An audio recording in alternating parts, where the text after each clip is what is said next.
Hello, everybody. Scott Golden here with the All Star Wrestling Review for the 22nd of September 1979. And ultimately, I love this series.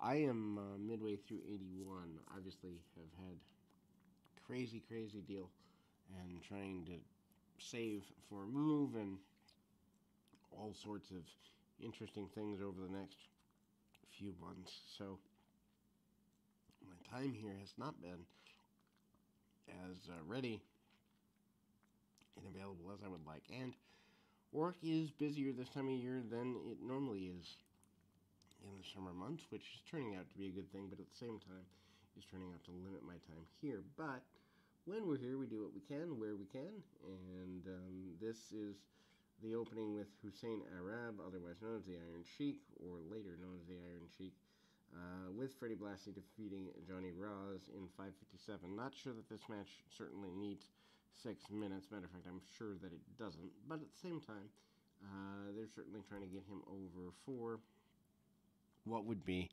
a eventual world title win. Although I don't, obviously, that doesn't seem to be where they were going at the time. Punch kick. Lots of use with Hussein Arab, later known as both Colonel Mustafa and the Iron Sheik at different variations. Tries to tip out of the move.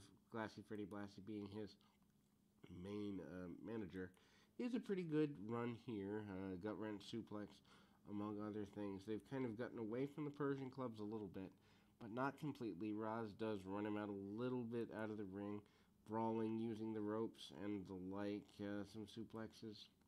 And Roz again kicks him out of the ring a second time, but obviously Hussein Arab gets the victory here. But then we move to a secondary match. That particular match is the Larry Zbyszko and John Schmidt match, just over 5 minutes, 5:01 to be specific. And Zbyszko still here in 1979, still a babyface, still a guy who, for the most part, the majority of fans are liking, and Bruno pushing very strongly. Hammerlocks and side headlocks, really basic things. Nothing to write home about. Zbyszko, a clean wrestler who has to find it difficult here in the 70s to be in the shadow of Bruno Sammartino. Goes for leg locks and other things, and eventually manages to take his man down a little bit. Doesn't get everything he wants on it. Does kind of get an advantage here. Challenges out from Nikolai Volkov to both Bruno Sammartino and Bob Backlund. Backlund, of course, the champion, and Bruno, the former champion. Fred Blassie basically saying that these men are, in fact, ducking his man, and that is not in the direction they want to go. John and Jerry Valiant with Captain Lou Albano defeating Dominic DeNucci and Pete Sanchez in 9:35 when Jerry pins Sanchez. Following a double clothesline during and after the bout, there was heat between Albano and his team, beginning the breakup of that tandem, which doesn't come for several more weeks yet, but at the same time, the idea that the Valiant brothers are becoming dissatisfied with Albano is interesting. Of course, by 1980, Albano has another team, but we'll get there when we get there. Needless to say, DeNucci is a multi-time tag team champion in the area in his own right. Albano being the heel manager of champions. DeNucci really kind of going through several partners over the years. Odd that Santana is not the partner of the moment. Gonna grab my phone, so I will be right back in 2 shakes of a lamb's tail here, and we will finish off this in 2 shakes of a lamb's tail. And as mentioned, the Valiants are and have been a strong team for this time in history. Wouldn't necessarily say they're a future-based team, but they are certainly stronger than most, and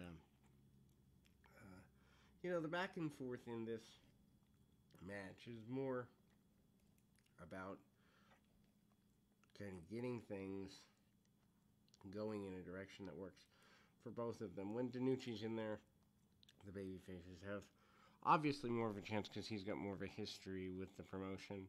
The Valiants and Albano not being on the same page is more about the champions having more trouble than Albano probably wanted them to, in theory anyway.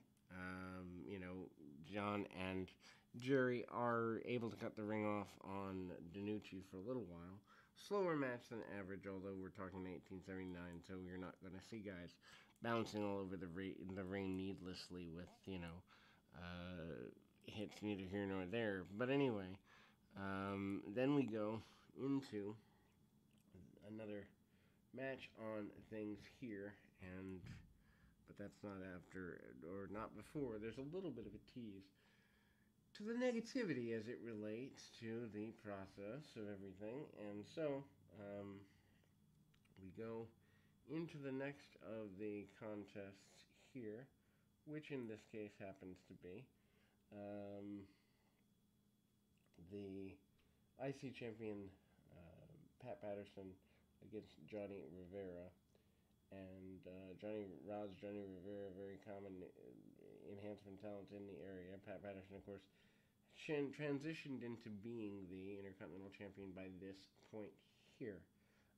And again, the Intercontinental Championship at this point just being sanctioned for a couple of months, formerly the North American Championship, the fake Rio de Janeiro, Brazil tournament.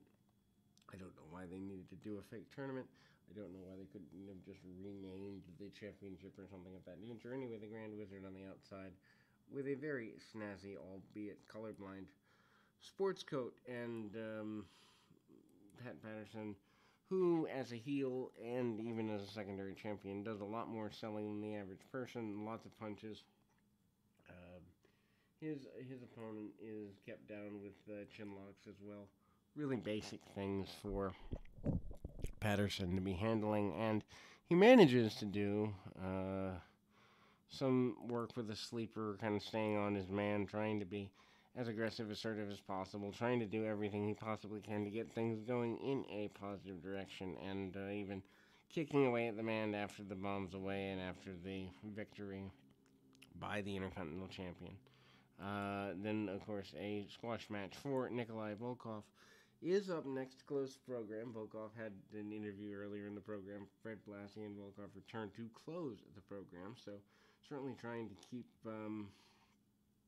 that as a wide open option. Volkov doing a lot of posing, doing a lot of grandstanding and the like at the time. Of course, not to be outdone and also not to be oversized or overlooked. Anyway, Volkov defeating Dave